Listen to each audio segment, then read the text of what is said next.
Trailer launch కూడా పవన్ కళ్యాణ్ గారితో చేపించారు కదా. సో అంటే ఇట్లా అండ్ చాలా రేర్ గా వస్తుంటారు పవన్ కళ్యాణ్ గారు మీ దగ్గరకు వచ్చి ట్రైలర్ లాంచ్ చేపించడం అనేది ఇట్స్ వెరీ గుడ్ ఆపర్చునిటీ అని చెప్పాలి. సో మీకు ఎట్లా అంటే ఎలా మాట్లాడారు, ఎలా జరిగింది అదంతా? అంటే మాట్లాడడం మన కాదు, బట్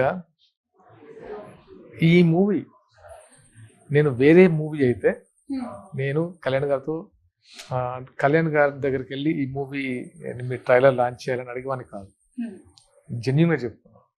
వేరే కాన్సెప్ట్ వేరే కాదు అంటే రెగ్యులర్ మూవీ అయితే నేను అడిగేవాడిని అసలు కాదు. ఈ మూవీ కళ్యాణ్ సార్ చెప్తేనే చాలా మందికి రీచ్ అవుతుంది, చాలా మందికి రీచ్ అవుతేనే ఈ మూవీ చేసిన దానికి అర్థం ఉంటుంది. సో దట్స్ వై నేను కళ్యాణ్ గారిని అడిగాను, ఇది మీరు చేస్తే బాగుంటుంది. ఎందుకు అంటే ఇలాంటి కంటెంట్ రీచ్ అవ్వాలి అంటే తను చూసి చేస్తారు విల్లు అని. ఎందుకంటే కొన్ని కంటెంట్లు పాజిటివ్గా బలంగా చెప్పేటప్పుడు వెకిలిగా చెప్పకూడదు.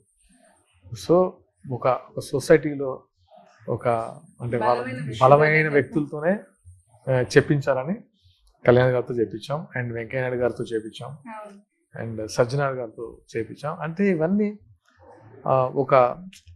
ఏంటి ఇప్పుడు మీకు కావచ్చు వీళ్ళందరూ ఎందుకు చేస్తున్నారు, అసలు ఈ మూవీలో ఏముందని ఒక క్యూరియాసిటీ ఉందిగా. అంటే లైక్ కంటెంట్ బాగుంటేనే అక్కడి వరకు వెళ్తుంది. సో కంటెంట్ బాగుంటేనే అక్కడ తీసుకెళ్ళాం. యాక్సెప్ట్.